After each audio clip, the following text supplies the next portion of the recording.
Bueno, vamos a comenzar con una oración para pedir la dirección de Dios para este día. Gracias te damos, Señor, por tu gran misericordia.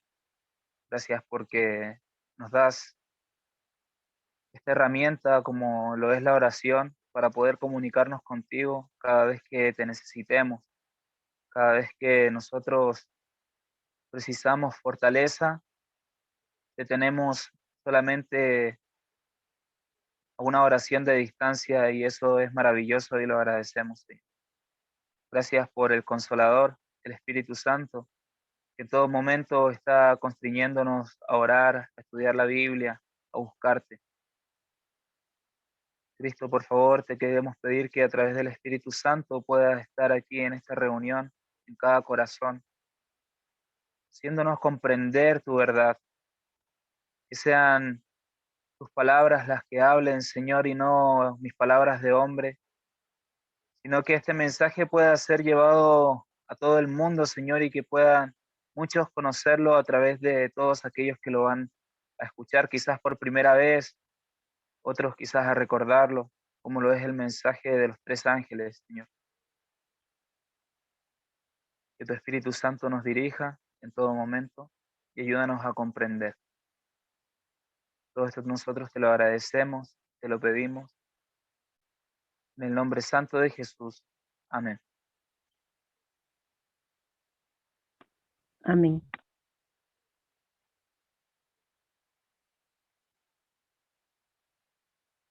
Muy bien, mis amigos.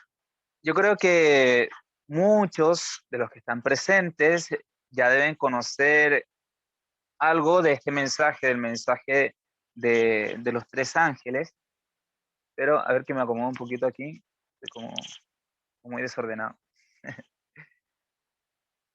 Pero hoy día nosotros vamos a verlo desde la perspectiva histórica, no tanto profundizando en cada uno de los mensajes, porque cada uno yo creo que da para una reunión. Quizás en algún futuro podamos profundizar en cada uno de estos mensajes así más detenidamente,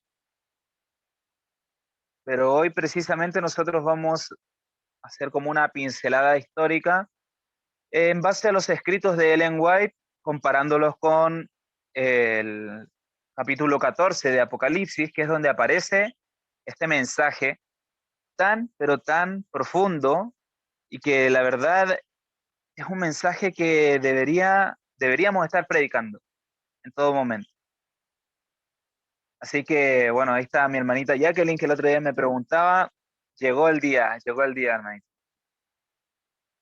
Antes de pasar al análisis de los versículos, me gustaría poder compartir qué es lo que dice el diccionario Strong cuando se escribe la palabra ángelos en Apocalipsis 14:6, donde dice, y vi otro ángel. Bueno, cuando ángel es ángelos, quiere decir mensajero, por implicación, pastor. Y abajo nos dice que es mensajero y ángel. Por lo tanto, cuando hablamos del mensaje de los tres ángeles, no quiere decir que verdaderamente y literalmente desciende un ángel a predicar, sino que se trata de un mensaje. Se trata de un mensajero que lleva un mensaje, ¿sí? Para que tengamos claro este concepto. Es un lenguaje figurado que utilizó Juan en esto, en este pasaje. El mensaje del primer ángel. Y vamos a comenzar con la lectura porque, bueno, voy a tratar de hacerlo lo más dinámico posible, cambiar la entonación y todo, porque hoy día nos toca leer algunos pocos pasajes y profundizar. Así que vamos a aprovechar lo mejor el tiempo. Son las 19:10. Tengo 40 minutos aproximadamente. Bueno, dice, vi volar por el medio del cielo a otro ángel que tenía el evangelio eterno para predicarlo a los moradores de la tierra, a toda nación, tribu, lengua y pueblo, diciendo a gran voz, Temed a Dios y dadle gloria, porque la hora de su juicio ha llegado. Y adorad a aquel que hizo el cielo y la tierra, el mar y las fuentes de las aguas. Muy bien, algo que a mí me llama mucho la atención de este mensaje es que se habla acerca de dos cosas principales, de un evangelio eterno, y se habla de darle la gloria a Dios, pero basándose en algo, a Dios como creador, el que hizo el cielo, la tierra, el mar y las fuentes de las aguas. O sea, nos lleva básicamente a la creación.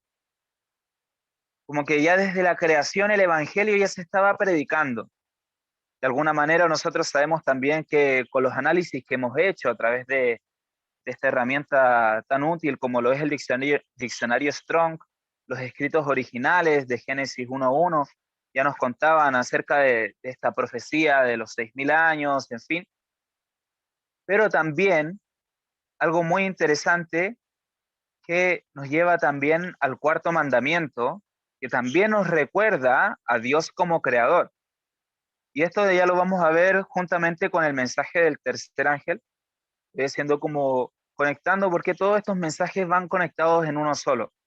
El mensaje del primero, segundo y tercer ángel no son independientes uno del otro, sino que van ligados, están completamente unidos y también unidos en cuanto a procesos históricos.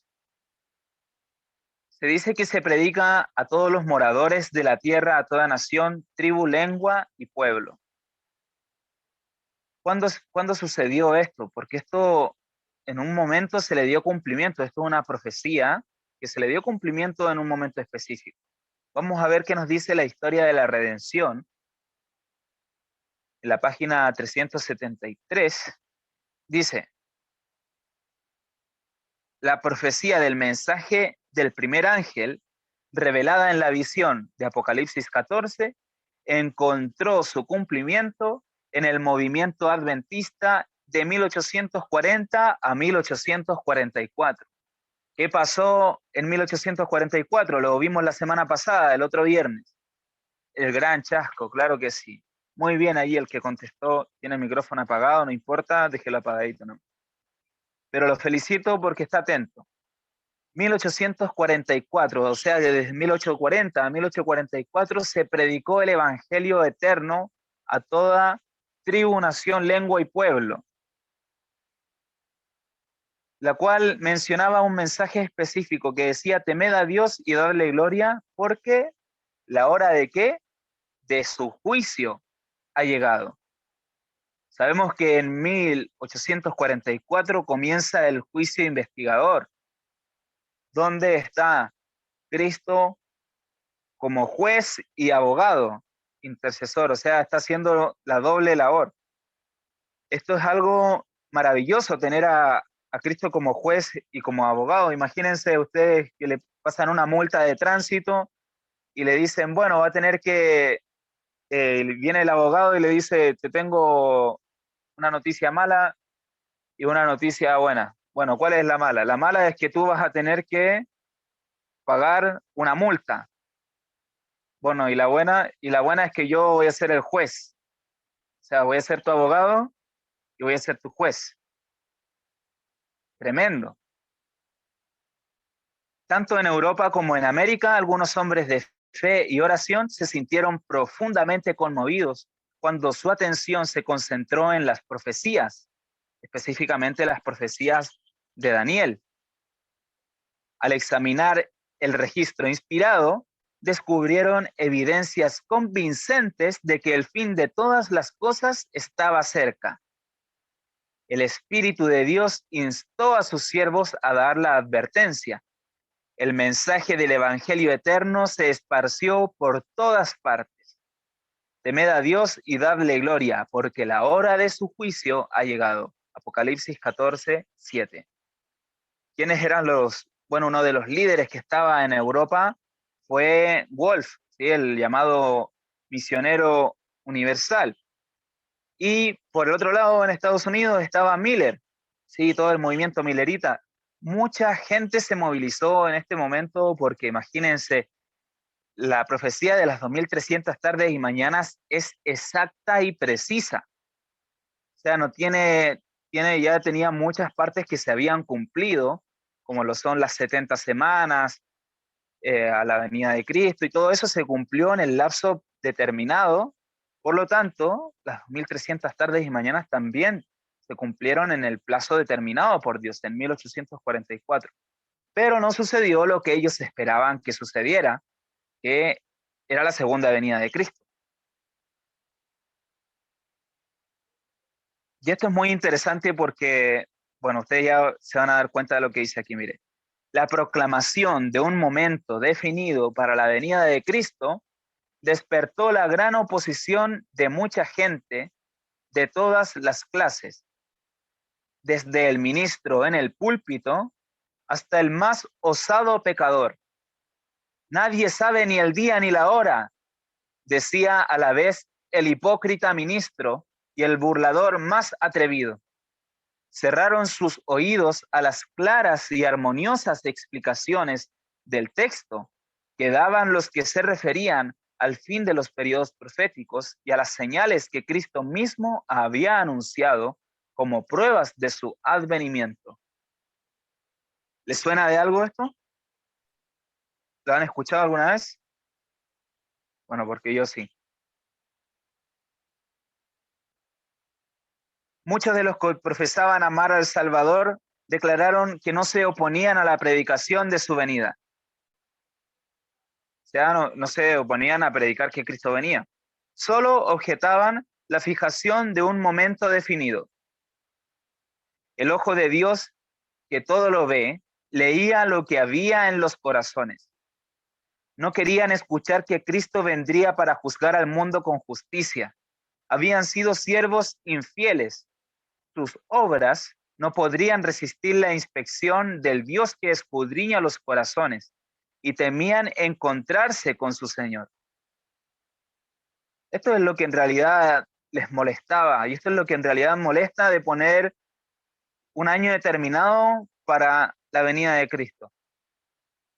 De que no, es que yo no quiero seguir disfrutando del mundo, de los placeres, quiero seguir haciendo planes, es que me quiero casar, es que quiero hacer tantas cosas que no, la venida de Cristo estorba mis planes.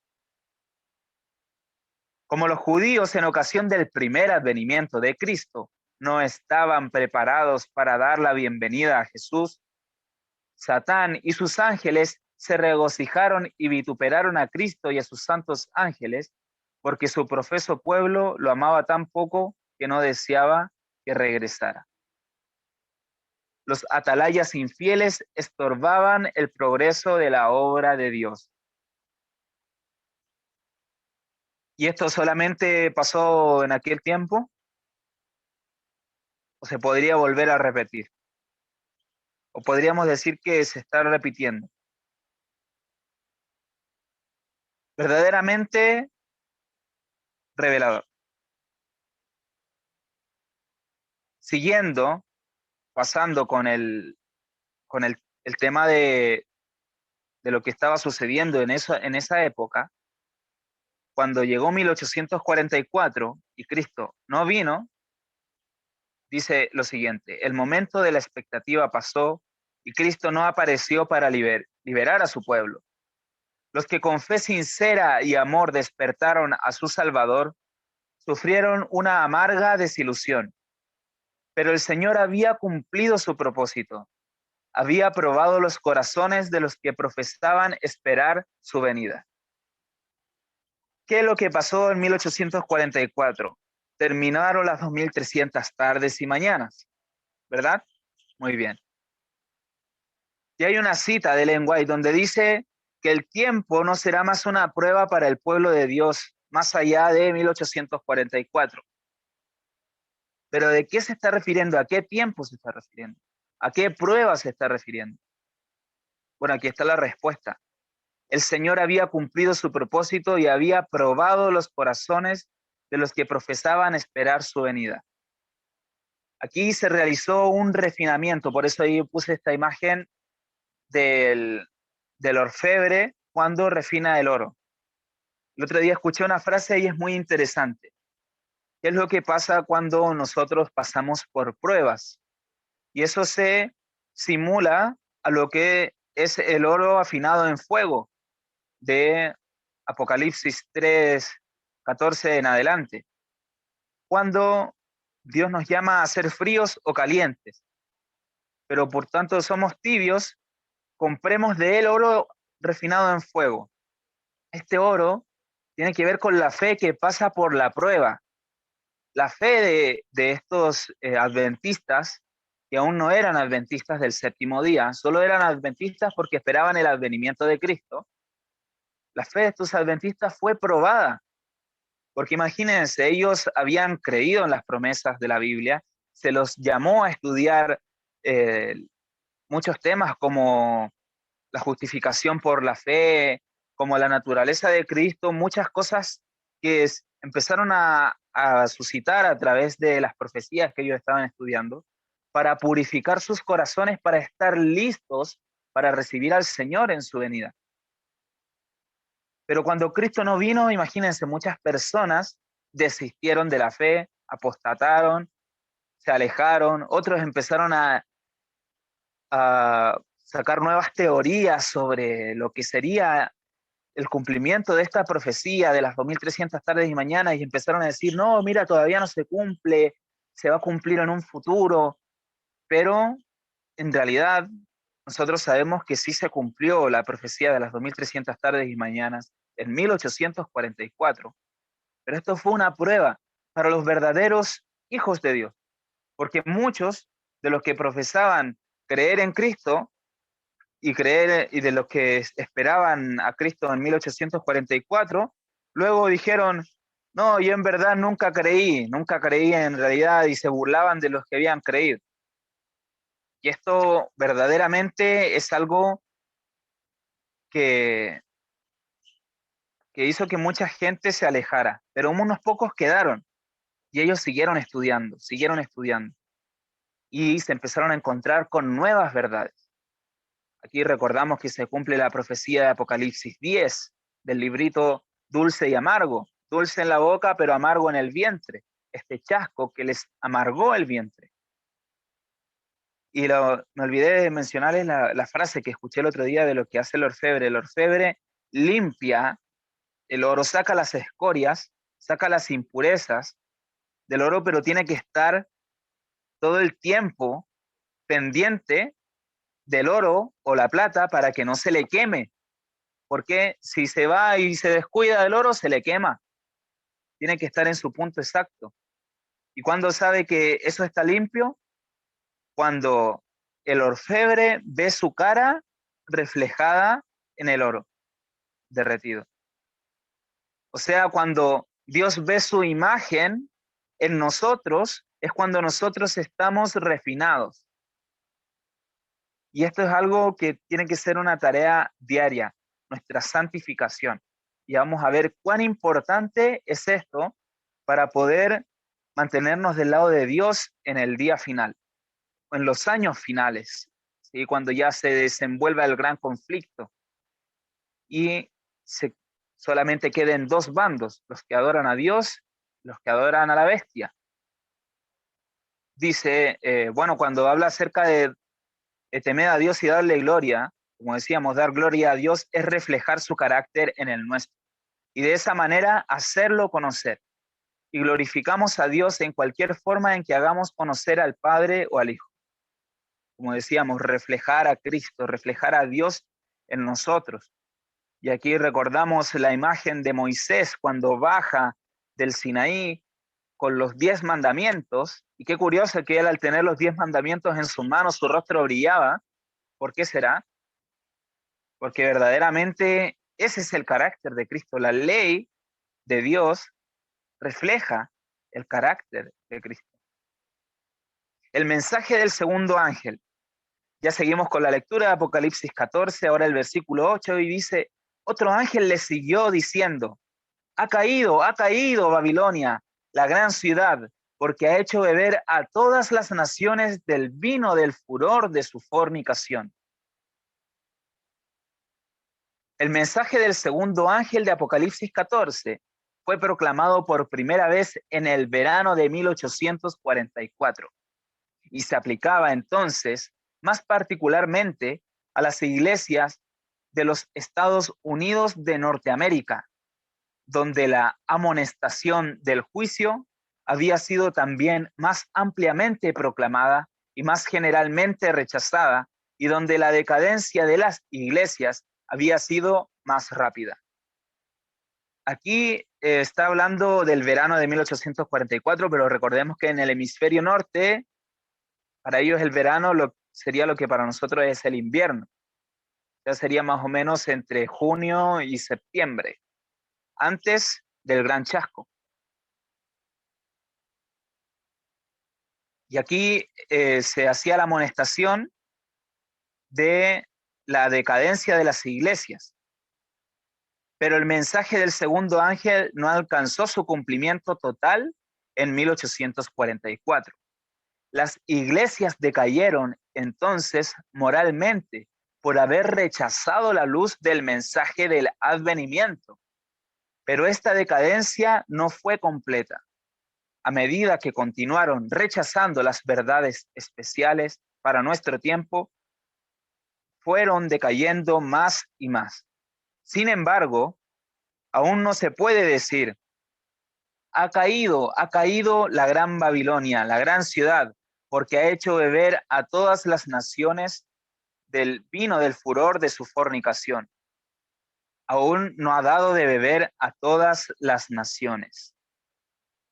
Y esto está en contraposición con lo que ya lo vamos a ver el domingo. Recuerden que el domingo, a partir de las 10 de la mañana, tenemos la segunda jornada de la Reforma Pro Salud, y nuestro hermano Javier nos trae el mensaje del cuarto ángel de Apocalipsis 18, donde dice que todas las naciones bebieron del vino del furor de su fornicación. Pero aquí dice que aún no todas las naciones habían bebido en ese año. Este es otro libro que se llama Seguridad y Paz en el Conflicto de los Siglos, página 440. Y aquí procedo a leer lo que se menciona en el comentario bíblico adventista, tomo 7a, los comentarios de Ellen White sobre Apocalipsis 14. Dice, Dios acusa a Babilonia porque ha hecho beber a todas las naciones del vino del furor de su fornicación. Esto significa que ha menospreciado el único mandamiento que señala el verdadero Dios y ha derribado el sábado, recordativo de la creación de Dios. Qué importante que es el sábado, que es la ley de Dios, y sobre todo el día sábado. El día sábado va a ser el conflicto final, va a ser por el día de reposo y el falso día de reposo. Ya lo vamos a ver. Dios hizo el mundo en 6 días y descansó en el séptimo. Y usted me dirá, pero el séptimo día es el domingo. ¿Seguro? ¿Segura? Bueno, ya en conferencias anteriores lo hemos visto, cómo las sociedades secretas, como el masonería, Illuminati, y ellos que tienen tanta influencia dentro de las academias de la lengua, sobre todo la Academia de la Lengua Española y todo lo que de ello deriva, y las enciclopedias han venido cambiando desde el año 1990 en adelante, han cambiado algo que siempre fue de una manera y en estos últimos 30 años lo cambiaron, esta última generación, para que quede en el olvido. ¿Y qué es lo que han cambiado? El significado de los días de la semana. Cambiaron el orden de los días de la semana. Si usted se mete a internet y busca definición sábado RAE, y debe decir sexto día de la semana. Pero si usted busca en un diccionario antiguo, de estos que ya vienen de años y años y años sabiendo que es así, siempre ha sido así, dice que el sábado es el séptimo día de la semana. Además, el sábado es el día de reposo, y Shabbat, que es la palabra sábado en hebreo, significa reposo. Bueno, así santificó ese día y lo puso aparte de todos los otros como santo para él. para ser observado por su pueblo a través de todas sus generaciones. No solamente para los israelitas, no solamente para los judíos, porque lo hizo en la creación. Ahí en la creación no habían judíos, israelitas, o sea, solamente estaba Adán y Eva. Por lo tanto, él dio el sábado ¿a quién? A la humanidad, porque Adán y Eva eran los representantes de la humanidad. Pero el hombre de pecado, el Papa, ensalzándose por encima de Dios y sentándose en el templo de Dios y haciéndose pasar por Dios, pensó en cambiar tiempos y leyes, como lo dice Daniel 7:25. Este poder, pensando en demostrar que no solo era igual a Dios, sino superior a Dios, cambió el día de reposo, colocando el primer día de la semana donde debiera estar el séptimo. ¿Ya? ¿Quién cambió las enciclopedias entonces? Bueno, ya sabemos quién, ¿no? El mundo protestante ha tomado a este hijo del papado para que se le considere como sagrado. En la palabra de Dios, esto es llamado la fornicación de la mujer. ¿Cuál es el hijo del papado? El día domingo como día santo. Y en la palabra de Dios, esta es la fornicación de la mujer. Este es la fornicación, el vino del furor de la fornicación.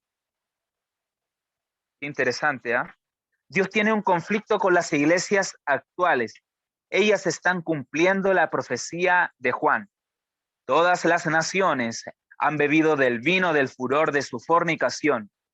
Se han divorciado de Dios al negarse a recibir el sello divino.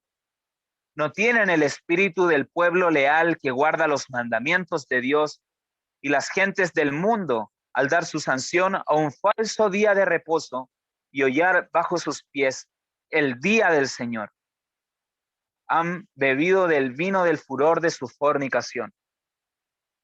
Amigos, mire, imagínense que nosotros podemos decir, ah, sí, pero yo el sábado no trabajo, no hago nada, pero no sé, igual a mí me gusta salir y ir a jugar a la pelota. O igual a mí me gusta ver mis películas, porque bueno, yo descanso, no estoy trabajando, pero estoy viendo mis películas.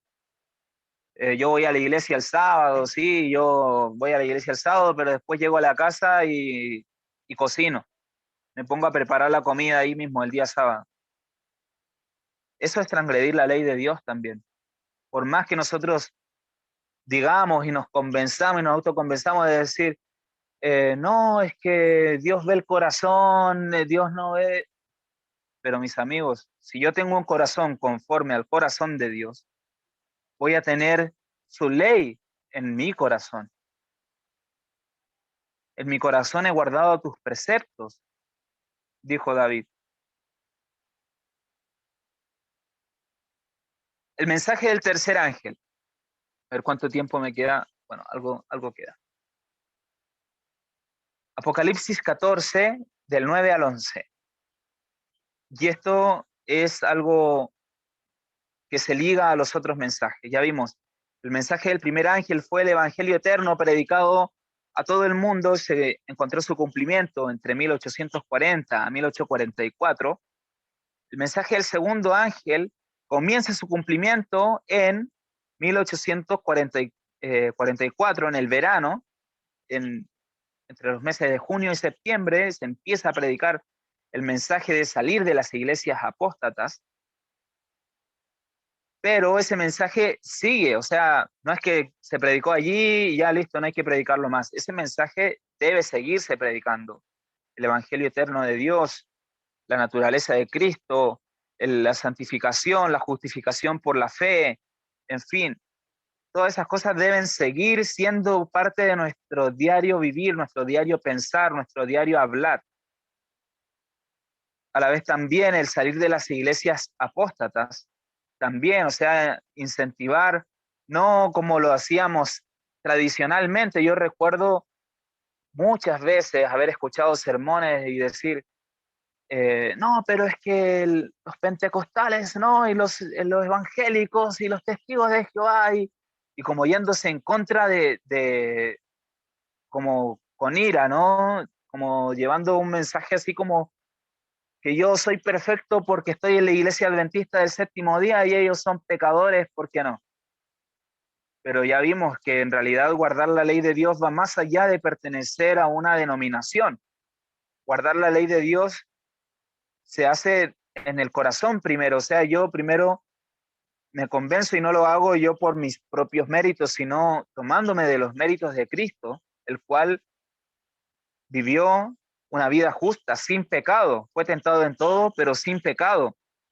Por lo tanto, si creo que Cristo fue sin pecado, creo que Él no transgredió la ley de Dios tampoco, porque el pecado es la transgresión de la ley.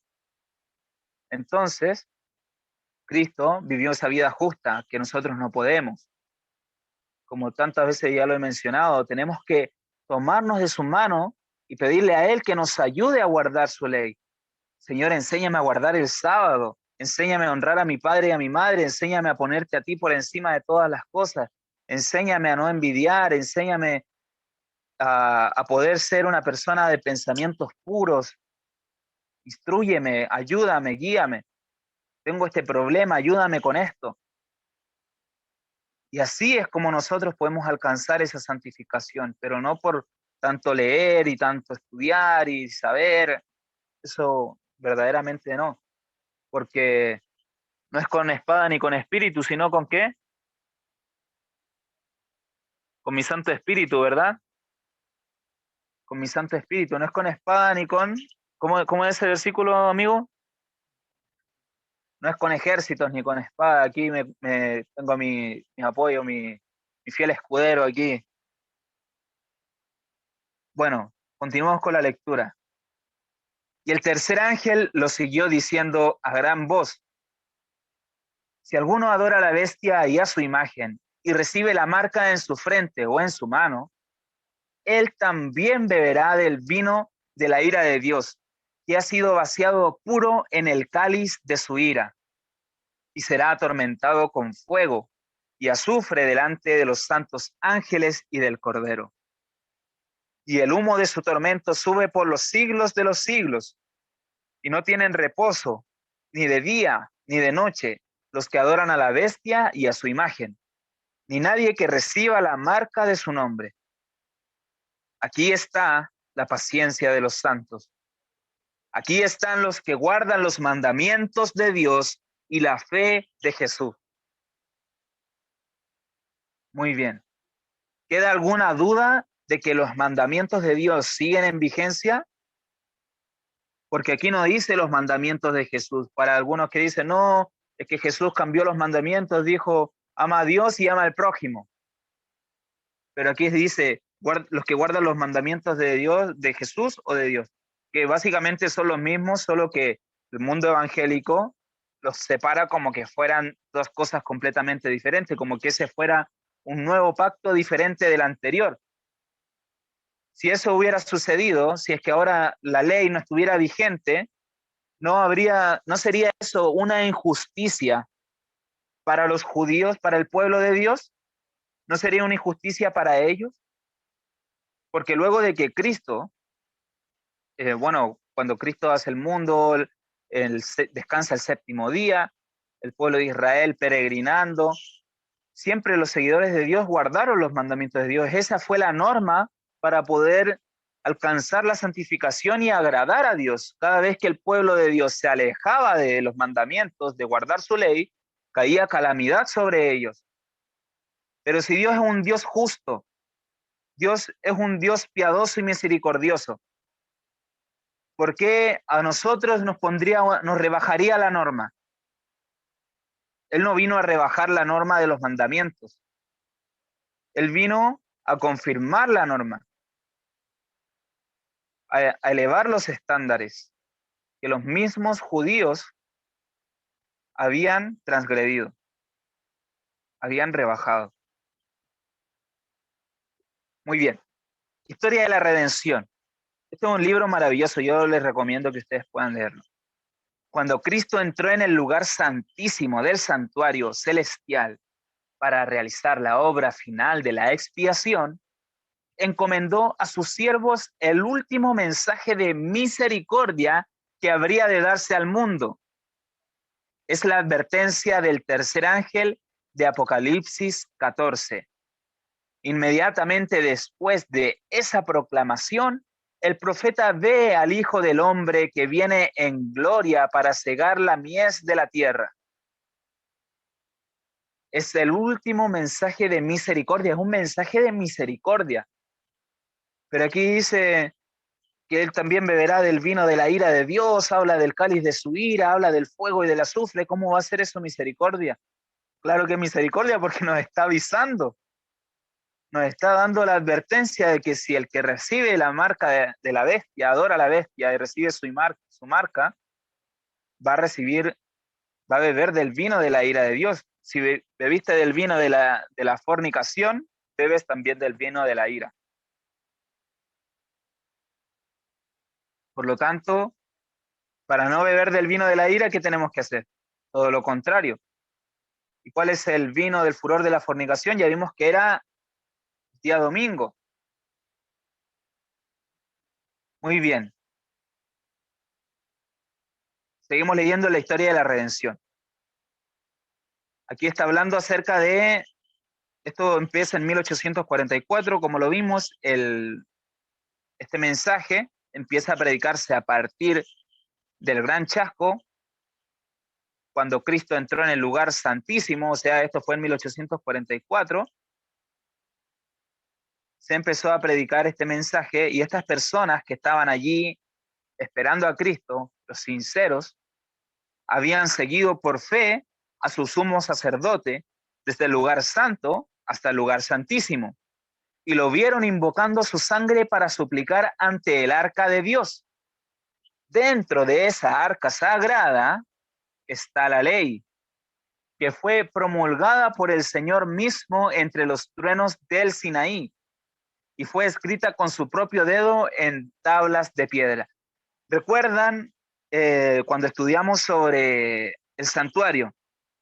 Las partes del santuario, el lugar santo, el lugar santísimo, y en el lugar santísimo estaba el arca del pacto con las tablas de los 10 mandamientos.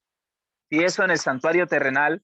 Y recordamos que el santuario terrenal es figura y sombra del santuario celestial, de este santuario que está en el cielo. Mira lo que dice aquí.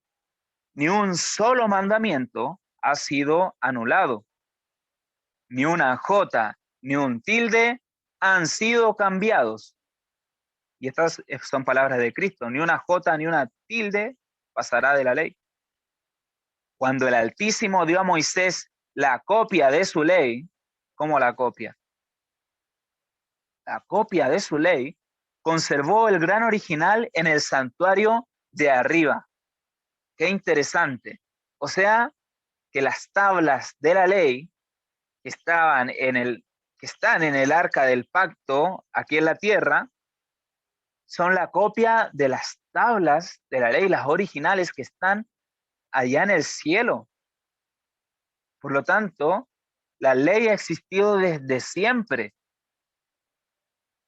¿Por qué se iba a cambiar con la muerte de Cristo? ¿A quién le interesa que los hombres transgredan la ley de Dios? A Satanás. Satanás muy astutamente, tergiversando las palabras de Jesús, como se hizo también con ese versículo, nadie sabe el día ni la hora, tergiversando las palabras de Cristo para que la gente siga dormida, siga en esa condición laodicense. Cuando el Altísimo dio a Moisés la copia de su ley, conservó el gran original en el santuario de arriba. Al examinar sus santos preceptos, los buscadores de la verdad encontraron en el mismo seno del Decálogo el cuarto mandamiento, tal como fue proclamado en un principio. Y aquí yo les puse básicamente una imagen. De esto después ustedes lo van a tener en video, así que van a poder leer lo que se menciona aquí, pero tiene que ver con los mandamientos de Cristo. Amarás a Dios con todo tu corazón, con toda tu alma, con toda tu mente. Este es el resumen de los 4 primeros mandamientos. Y el segundo, amarás a tu prójimo como a ti mismo, es el resumen de todos los otros mandamientos. Porque si tú matas, no amas a tu prójimo. Si tú cometes adulterio, no amas al prójimo. Si no honras a tu padre y a tu madre, tampoco amas al prójimo. ¿Se dan cuenta? Si tú te acuerdas del día de reposo y lo santificas, amas a Dios. Si tú no te acuerdas del día de reposo, del día sábado, y tú santificas el domingo, tú no amas a Dios y eres mentiroso. Y la verdad no está en ti. Imagínense qué importante que es esto. Es importante para Dios. El Espíritu de Dios impresionó los corazones de esos estudiosos de su palabra. Se convencieron de que habían transgredido por ignorancia el 4º mandamiento al no tomar en cuenta el día de descanso del Creador. Se dieron cuenta de esto y comenzaron a examinar las razones por las cuales observaban el primer día de la semana en vez del día que Dios había santificado, porque recordemos que todas las iglesias protestantes son hijas del romanismo porque guardan el día domingo. Ellos van a sus cultos el día domingo y el día domingo para ellos es el día del Señor. Y empezaron a examinar por qué guardaban el primer día de la semana en vez del 7º. Y no pudieron encontrar evidencias en las escrituras de que el 4º mandamiento hubiera sido abolido o de que el sábado hubiese sido cambiado.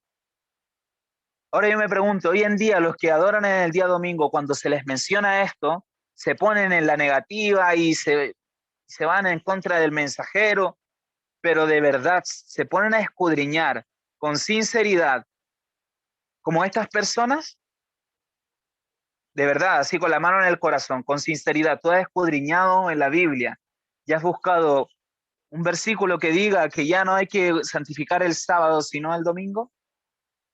No existe. Búscalo y no lo vas a encontrar. A menos que sea una Biblia adulterada donde un hombre le haya puesto un versículo de más. La bendición que había santificado en un principio el 7º día nunca había sido eliminada. ¿A qué se refiere? En la creación. Habían estado tratando honestamente de conocer la voluntad de Dios y ahora, al comprender que eran transgresores de su ley, el pesar llenó sus corazones. Inmediatamente pusieron en evidencia su lealtad a Dios guardando su santo sábado. Pero ¿quién hace esta obra? ¿Quién convence a los hombres de su maldad, de pecado, de juicio? El Espíritu Santo. El Espíritu Santo. Negar que el Espíritu Santo es parte de la deidad también es negarse a descubrir las verdades que están en la palabra de Dios. Qué profundo esto. Qué profundo.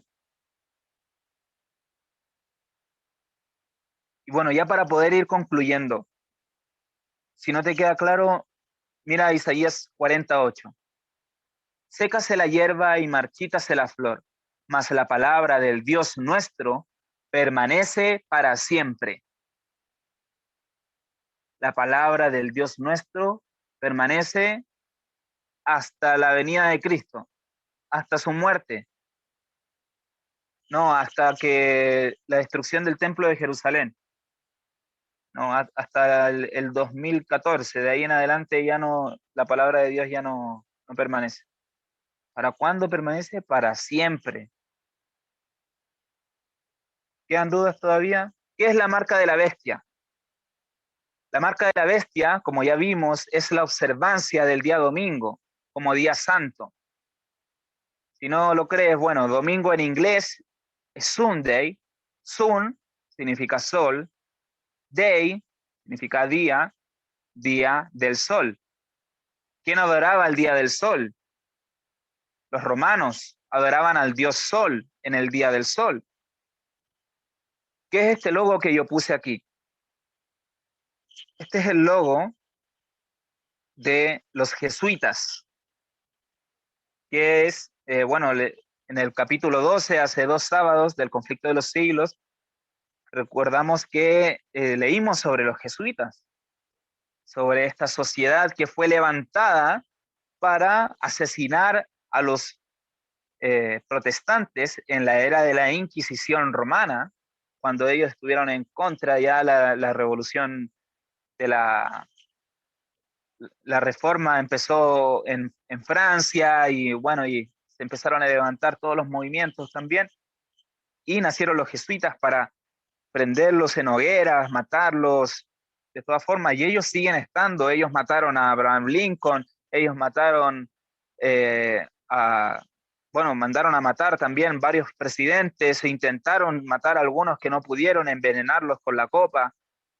Eh, en fin, o sea, ellos tienen algo tremendo. No sé si ustedes habían escuchado hablar antes de los jesuitas, pero ellos tienen un voto que verdaderamente es algo atroz, siquiera escucharlo. Yo se los voy a leer para que entiendan que este es el juramento que ellos realizan.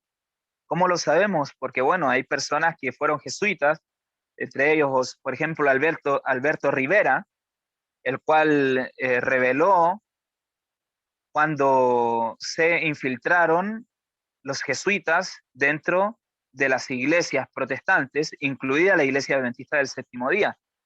Dice, el juramento de los jesuitas: yo prometo y declaro que no tengo opinión ni voluntad propia, ni ninguna reserva mental, ni vivo ni muerto, sino que sin titubear obedeceré cada mandamiento, orden que reciba de mis superiores en la milicia del Papa. O sea, verdaderamente una organización militar.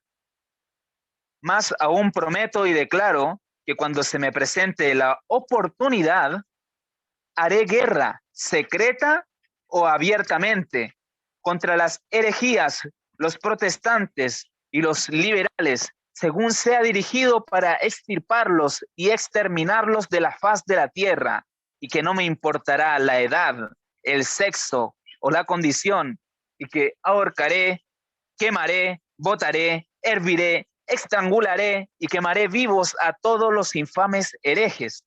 Desgarraré las entrañas de las mujeres y moleré las cabezas de los niños contra las paredes para eliminar para siempre a esa desgraciada raza.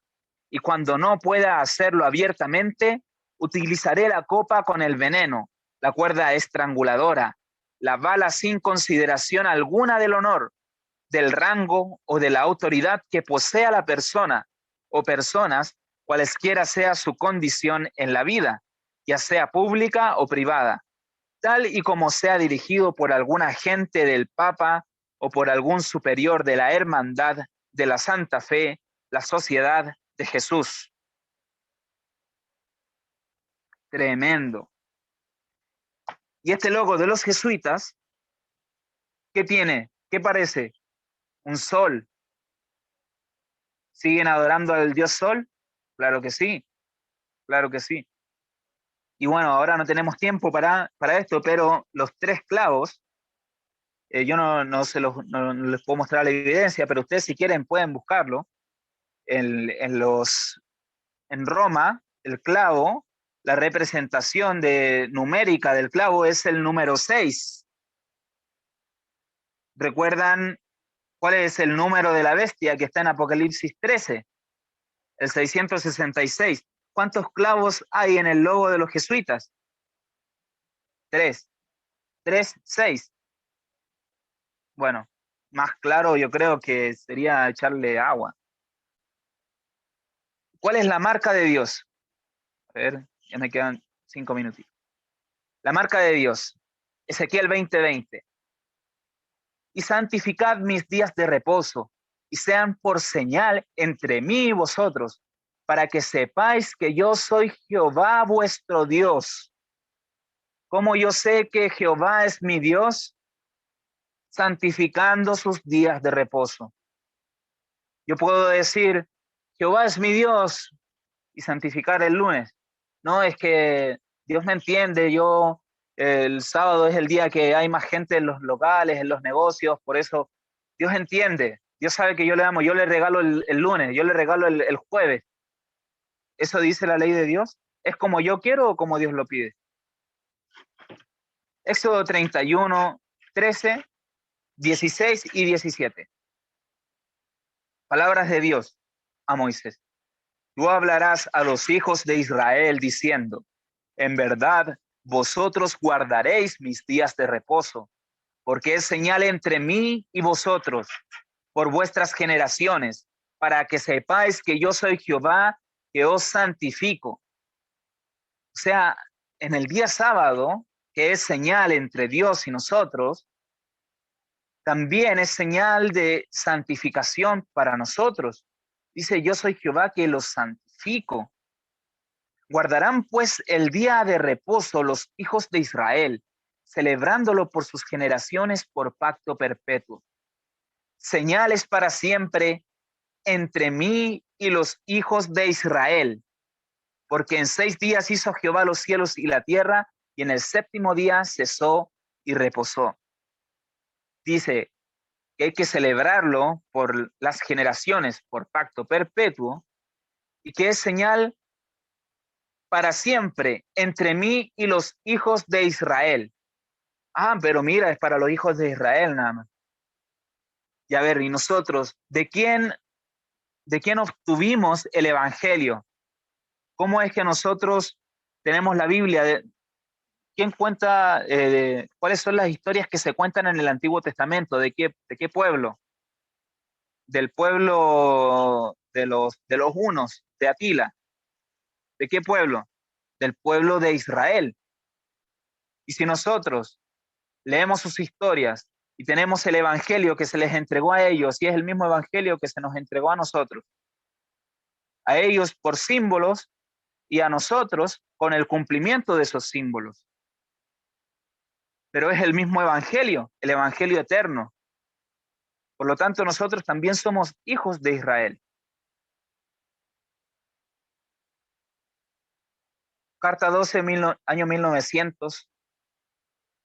La santificación del Espíritu destaca la diferencia entre aquellos que tienen el sello de Dios y los que guardan un día falso de reposo. Santificación del Espíritu.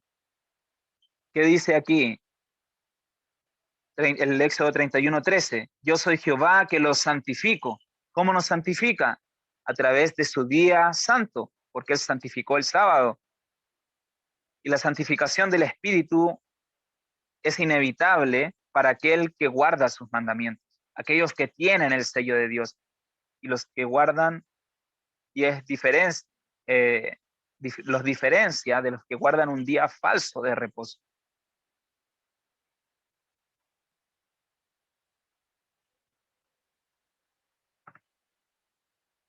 Bueno, mis amigos, mis hermanos, yo sé que hay muchos que ya saben estas cosas, pero hay muchos que no, que están en una decisión, en una encrucijada. Verdaderamente es importante este tema, entenderlo, trascenderlo, vivirlo para llevarlo a otro. Porque no saco nada yo con saberme esto de memoria si yo no lo hago. Y una de las claves para la santificación es el día de reposo, el día de descanso. El descanso, uno de los 8 remedios naturales.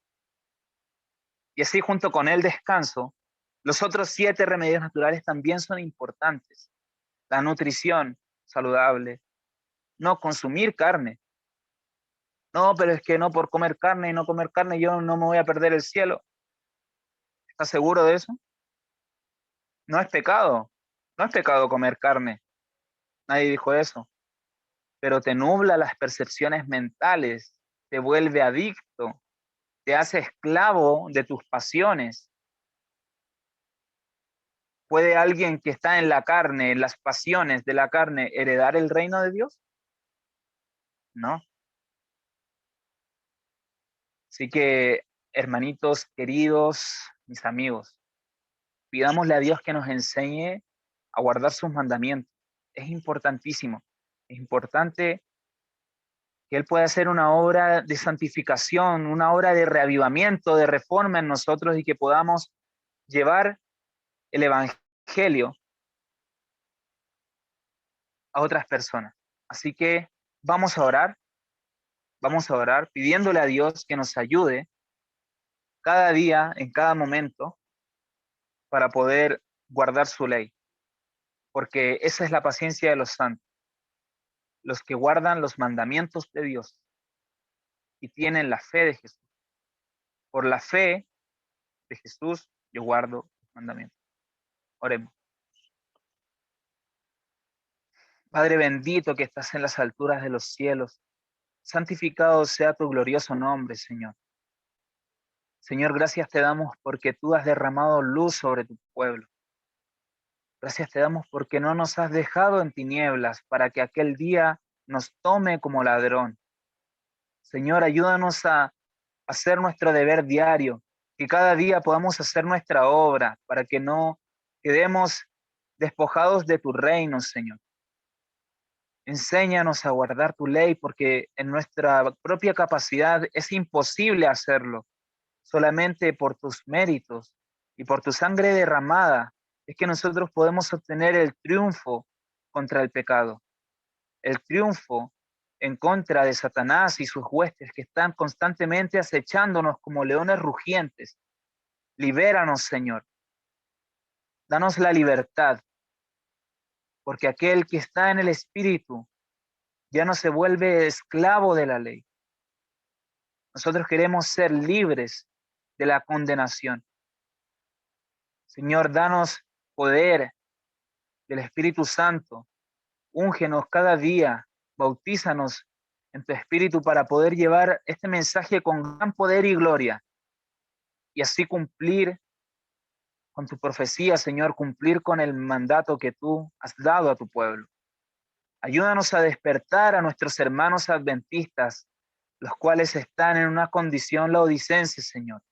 Ayúdanos a nosotros mantenernos constantemente con el fuego del Espíritu en nuestro corazón, porque nosotros somos pecadores, somos incapaces de poder obedecerte.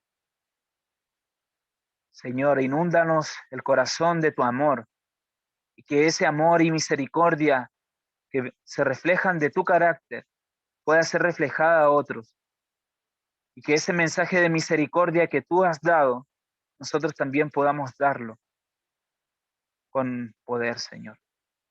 Todo esto nosotros te lo agradecemos y te lo pedimos en el santo nombre de Jesús, nuestro único y gran Salvador. Amén, Señor. Amén. Feliz sábado.